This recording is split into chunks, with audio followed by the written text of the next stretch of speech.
نحمده ونستعينه ونستغفره ونعوذ بالله من شرور أنفسنا ومن سيئات أعمالنا من يهده الله فلا مضل له ومن يضلل فلا هادي له ونشهد أن لا إله إلا الله وحده لا شريك له ونشهد أن محمدا عبده ورسوله أما بعد أعوذ بالله من الشيطان الرجيم بفضل بسم الله الرحمن الرحيم ربنا وأدخلهم جنات عدن التي وعدتهم ومن صلح من آبائهم وأزواجهم وذرياتهم إنك أنت العزيز الحكيم صدق الله العليم.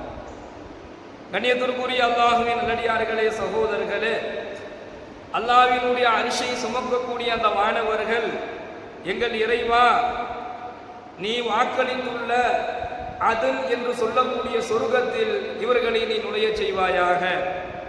மேலும் இவர்களுடைய மூதாதையர்களையும் இவர்களுடைய மனைவியரிலும் இவர்களுடைய சந்ததிகளையும் இன்னும் இவர்களோடு யாரெல்லாம் ஈமான் கொண்டு இணக்கமாக உறவு கொண்டு நட்பாக இணக்கமாக வாழ்ந்தார்களோ, சேர்ந்து வாழ்ந்தார்களோ, அவர்களையும் அதன் என்று சொல்லக்கூடிய சொர்க்கத்தில் நீ நுழைய வைப்பாயாக. இன்னக அன்தல் அஸீஸுல் ஹக்கீம், நீயே மிகவும் நுணுக்கமானவன், நீனே அனைத்தையும் அறிந்தவனாக இருக்கிறாய் என்கின்ற துவாவை அல்லாஹ்வினுடைய அரிசை சுமக்கக்கூடிய அந்த வானவர்கள் கேட்கிறார். நபிகள் நாயகம் ஸல்லல்லாஹு அலைஹி வஸல்லம் அன்னவர்கள் இந்த துவாவை பெறுவதற்கு நிறைய நற்குணங்களை நமக்கு சொல்லித் தருகின்றார்கள். அல்லாஹ்வினுடைய அரிசை சுமக்கக்கூடிய வானவர்கள் செய்யக்கூடிய இந்த துவாவை பெறுவதற்கு நிறைய நற்குணங்களை நமக்கு வழிகாட்டுகின்றார்கள். அதில் ஸல்லல்லாஹு அலைஹி வஸல்லம் அன்னவர்கள் சொல்கின்றார்கள், உங்களுடைய தந்தையினுடைய உணர்வை நீங்கள் புரிந்து கொள்ளுங்கள். உங்களுடைய தந்தையினுடைய உணர்வு இருக்குது, அதை புரிந்து கொள்ளக்கூடிய பிள்ளைகளாக இருக்கும். எத்தனை வயதாக ஆனாலும், எவ்வளவு படிப்புகள் படித்தாலும், எவ்வளவு மேலிடத்தில் உயர்ந்தாலும், பதவியிலோ அந்தஸ்திலோ பொருளாதாரத்திலோ அல்லது படிப்பிலோ எவ்வளவு பெரிய கல்வி ஞானத்தை கற்றுக்கொண்டாலும், உங்களுடைய தந்தை என்பவர் யார், அந்த தந்தைக்கு செய்ய வேண்டிய கடமை என்ன, அந்த தந்தையை கண்ணியமான முறையிலே நடத்துவதும் அந்த கண்ணியமான முறையில் தந்தை நடத்தப்படுவதும் தான் அந்த குடும்பத்தில் வாழக்கூடியவர்களுக்கு சிறந்ததாக அமையும். அப்போ தந்தையினுடைய உணர்வுகள் என்ன, அவருடைய ஆசை என்ன, அவருக்கு என்ன தேவை என்பதை ஒவ்வொரு வீடுகளிலும் இருக்கக்கூடிய ஆண் பிள்ளையாக இருக்கட்டும் பெண் பிள்ளைகளாக இருக்கட்டும் அவர்கள் புரிந்து நடப்பதை நபிகள் நாயகம் ஸல்லல்லாஹு அலைஹி வஸல்லம் அன்னவர்கள் இப்படி சொன்னாங்க, உங்களுடைய தந்தையினுடைய உணர்வுகளை நீங்கள் புரிந்து கொள்ளுங்கள் என்பதாக சொல்றாங்க. இன்னும் ஸல்லல்லாஹு அலைஹி வஸல்லம் அன்னவர்கள் கூறும் பொழுது, உங்களுடைய தந்தைக்கு முன்னால் உங்களுடைய குரலை உயர்த்தாதீர்கள் என்பதாக சொன்னார். உங்க தந்தை உங்களிடத்தில் பேசிக்கிட்டு இருந்தாருன்னா அவருடைய குரலை விட உங்களுடைய குரல் உயரக்கூடாது. உங்களுடைய தந்தை உங்களிடத்தில் பேசினார் அப்படின்னு சொன்னா அவர் என்ன பேசுகிறாரோ, அவர் என்ன சொல்கின்றாரோ அதை முழுமையாக நீங்கள் கவனிக்கணும். அவரை விட குரலை உயர்த்துவதோ அல்லது அவருக்கு எதிராக அவர் சொல்லக்கூடிய விஷயத்தை காதில் வாங்காமலேயே உங்களுக்கெல்லாம் ஒன்றும் தெரியாது என்பதாக சொல்வதில் இருந்து அந்த பேச்சுக்கு எதிர்ப்பு தெரிவித்து அவருடைய பேச்சை கேட்காமல் அந்த தந்தையினுடைய பேச்சை புறக்கணிப்பது இருக்குது, இது அல்லாஹ்வினுடைய பொருத்தத்தை புறக்கணிப்பதற்கு உண்டான செயல் என்பதாக நபிகள் நாயகம் ஸல்லல்லாஹு அலைஹி வஸல்லம் அவர்கள் சொல்லி காண்பிக்கின்றார்கள். கண்ணியமிக்க சகோதரர்களே, வரலாறுகளில் நம்ம எடுத்து பார்க்கலாம். நாயகம் ஸல்லல்லாஹு அலைஹி வஸல்லம் அவர்களுக்கு ஒரு தந்தை முறையிட்டார், தன்னுடைய மகன் தனக்கு செலவீனங்களுக்கு பொருளாதாரம் கொடுக்கவில்லை என்பதாக அல்லாஹ்வுடைய தூதரிடத்தில் அவர் முறையிடும் பொழுது அல்லாஹ்வுடைய தூதர் ஒரு நிமிடம் மிகவும் மௌனமாகவும் அமைதியாகவும் இருந்தாங்க. அதுக்கு காரணம் கேட்கப்படும் பொழுது பின்னாடி ஒரு விளக்கம் சொன்னாங்க. அவர் என்னிடத்துல என் மகன் எனக்கான தேவையை நான் அவனிடத்தில் கேட்கும் பொழுது அவன் எனக்கு இல்லை என்பதாக சொன்னான் அப்படின்னு அந்த தந்தை என்னிடத்திலே சொல்லும் பொழுது அல்லாஹ்வினுடைய கோபத்தான் இந்த வானத்தில் இருக்கக்கூடிய எல்லாத்தையும் அல்லாஹ் ஒரு வினாடி நிறுத்தி வைத்திருந்தான் என்பதாக சொல்றாங்க.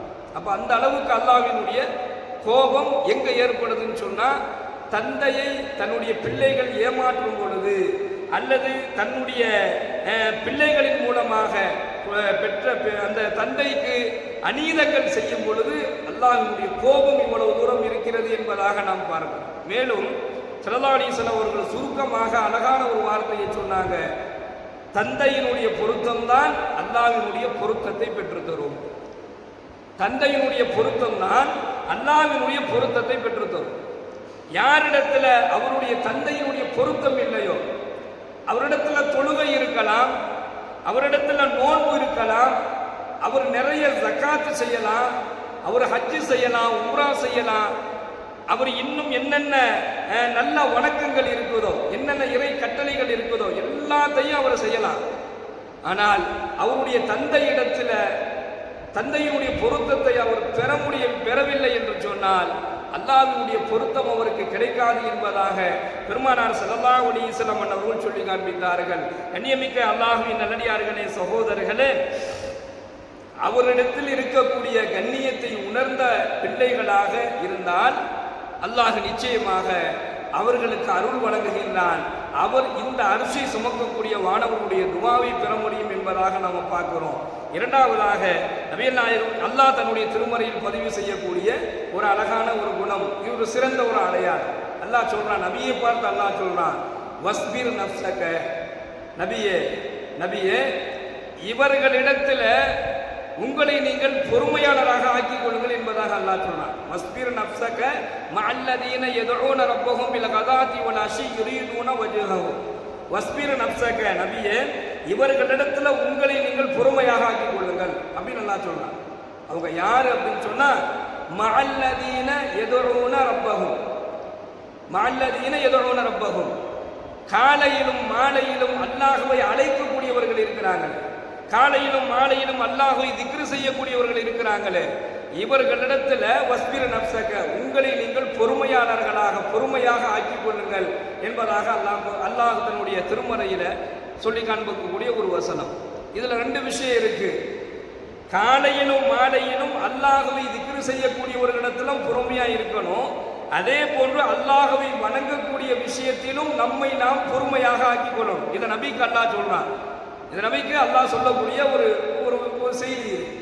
இப்ப இந்த வசனத்தை அல்லாஹ் கூறும் பொழுது பெருமானார் ஸல்லல்லாஹு அலைஹி வஸல்லம் அன்னவர்களுடைய முன்னிலையில ஹஜ்ரத்னா பிலால் ரலியல்லாஹு அன்ஹு அவர்கள் இன்னும் சில சஹாபாக்கள்லாம் இருந்தாங்க. இப்போ இவங்களெல்லாம் ரொம்ப தாழ்வாக எண்ணக்கூடிய ஒரு சூழல் இருக்கும் பொழுது அல்லாஹ் இந்த வசனத்தை இறக்கி யாரையுமே நீங்க தாழ்வா எண்ணாதீங்க என்பதற்கு உண்டான ஒரு வசனமாகவும் இது மாறுச்சு. ரெண்டாவது, அல்லாஹ்வை இபாதத் செய்யக்கூடியவர்களுடைய இடத்துல விஷயத்துல நீங்க ரொம்ப பொறுமையா இருக்கீங்கன்னா என்ன சொன்னா என்ன விஷயம் அப்படின்னு சொன்னா, அல்லாஹ்வை வணங்கக்கூடிய இபாதத்துடையவர்களுக்கு நீங்கள் கண்ணியம் செலுத்துங்கள் என்பதாக அர்த்தம். அப்பனா என்ன, ஒரு தொழுகையாளியாக இருக்கிறாரு, மார்க்கத்தினுடைய கடமைகளை நிறைவேற்றக்கூடியவராக இருக்கிறாரு, காலையிலும் மாலையிலும் அல்லாஹ்வை திக்ரு செய்யக்கூடியவராக இருந்தார் அப்படின்னு சொன்னா அவருக்கு கொடுக்கக்கூடிய கண்ணியமும் அவருடைய மானம் அவருடைய மரியாதை பாதுகாக்கப்படக்கூடியவர்களாக இருக்கணும் என்பதை இந்த வசனத்தின் வாயிலாக அல்லாஹ் சொல்லி காண்பிக்கிறான். அடுத்து அல்லாஹ் சொல்றான், யதுஊன ரப்பஹும் பில் கதாத்தி வல் அஷி யுரீதுன வஜ்ஹஹு அப்படின்னு அல்லாஹ் அந்த வசனத்துல தொடர்ந்து பேசுறான். யுரீதுன வஜ்ஹஹு, இவர்களை தாண்டி உங்களுடைய கண்கள் வேறு ஒருவரின் பக்கம் திரும்பி விட வேண்டாம் என்பதாக அல்லாஹ் சொல்றான். யாரை தாண்டி? அல்லாஹ்வை வணங்கக்கூடிய அல்லாஹ்வை இபாதத் செய்யக்கூடிய இந்த நல்லவர்களை தாண்டி உங்களுடைய கண்கள் வேறு பக்கம் படாம உங்களுடைய கண்களை நீங்கள் பாதுகாத்துக் கொள்ளுங்கள், உங்க முகத்தை நீங்க திருப்பாதீங்கன்னு அல்லாஹ் சொல்றான். அப்படி திருப்பணும் அப்படின்னு சொன்னா பொருளாதாரம், பணம், பதவி, அந்தஸ்து இந்த மாதிரி நல்ல வளர்ச்சியில் இருக்கக்கூடியவரின் பக்கம் உங்களுடைய முகமோ கண்களோ திரும்பிடுச்சுன்னா சிந்தனை அங்கிட்டு கொண்டு போயிடுவான். இவரெல்லாம் சம்பாதிக்கிறாரு, இவரெல்லாம் இவ்வளவு வசதியா வாழ்றாரு, இவரை மாதிரி நாம வாழணுமே நினைப்பதை இஸ்லாம் ஒருபோதும் தவறுன்னு சொல்லல. ஆனால் அது வழி தவறிய நிலைக்கு கொண்டு போயிடும். அதனால நீங்க என்ன செய்ய, நல்லவர்கள், இபாதத் செய்யக்கூடியவர்கள், அல்லாஹ்வினுடைய கட்டளைகளை நிறைவேற்றக்கூடியவர்கள், அவர்களை தாண்டி உங்களுடைய கண்கள் வேறு ஒருவரின் பக்கம் திரும்பிடாம பார்த்துக்குங்க, உங்க முகத்தை நீங்க திருப்பிடாதீங்கன்னு அல்லாஹ் சொல்லி கொடுக்குறான். நம்ம இன்னைக்கு பார்க்கிறோம், நல்ல தொழுகையாளியாக இருக்கக்கூடியவர் திடீரென்ற பணம் பொருளாதாரத்தை உடையவரை பார்க்கும் பொழுது அவரை போன்று தனக்கும் இருக்க வேண்டும் என்கின்ற ஒரு ஆசையை செய்தான் தூண்டி விட்டான்னு சொன்னா அவர் அதிலிருந்து அவர் தடுமாறுவதற்கு வாய்ப்பு இருக்கு. அதனாலதான் அல்லாஹ் இதை சொல்றான். இவர்களை தாண்டி உங்களுடைய கண்கள் வேறு ஒருவரின் பக்கம் பற்றாதம உங்களுடைய கண்களை உங்களுடைய முகத்தை நீங்கள் பாதுகாத்துக் கொள்ளுங்கள் என்பதாக அல்லாஹ் கூறுகின்றான். யார் அல்லாஹ்வினுடைய விஷயத்துல அல்லாஹ்வை வணங்கக்கூடிய இறையச்சவாதிகள் நல்லடியார்களோடு தன்னுடைய உறவையும் நட்பையும் தன்னையும் இணைத்துக் கொள்கின்றார்களோ நிச்சயமாக அவர்களுக்கு அல்லாஹ் அருள் செய்கிறான். இந்த அரிசை சுமக்கக்கூடிய அந்த மலக்குகளுடைய துவாவை அவரும் பெற்றுக்கொள்ள கூடிய ஒரு சூழல் ஏற்படும். எல்லாம் வல்ல இறைவன் அல்லாஹும் அல்லாஹுடைய தூதரும் எந்த நற்குணங்களை எந்த நல்ல விஷயத்தை அடையாளமாக சொன்னார்களோ அந்த நற்குணத்தை அல்லாஹ் நமக்கும் வழங்கி அருள் புரிவானாக. அரிசை சுமக்கக்கூடிய அந்த மலக்குகளுடைய துவாவை பெறக்கூடிய பாக்கியத்தை நமக்கும் நம் குடும்பத்தார்களும் சந்ததிகளுக்கும் அல்லாஹ் வழங்குவானாக. வாஹிதாவானா அல்ஹம்துலில்லாஹி ரப்பில் ஆலமீன். அஸ்ஸலாமு அலைக்கும் வரஹ்மத்துல்லாஹி வபரகாத்துஹு. சுப்ஹானல்லாஹி பிஹம்திஹி சுப்ஹானக அல்லாஹும்ம வ பிஹம்திக அஷ்ஹது அல்லா இலாஹா இல்லா அன்த வ அஸ்தக்ஃபிருக வ அத்தூபு இலைக். சுப்ஹான ரப்பிக ரப்பில் இஸ்ஸத்தி அம்மா யசிஃபூன் வ ஸலாமுன் அலல் முர்ஸலீன்.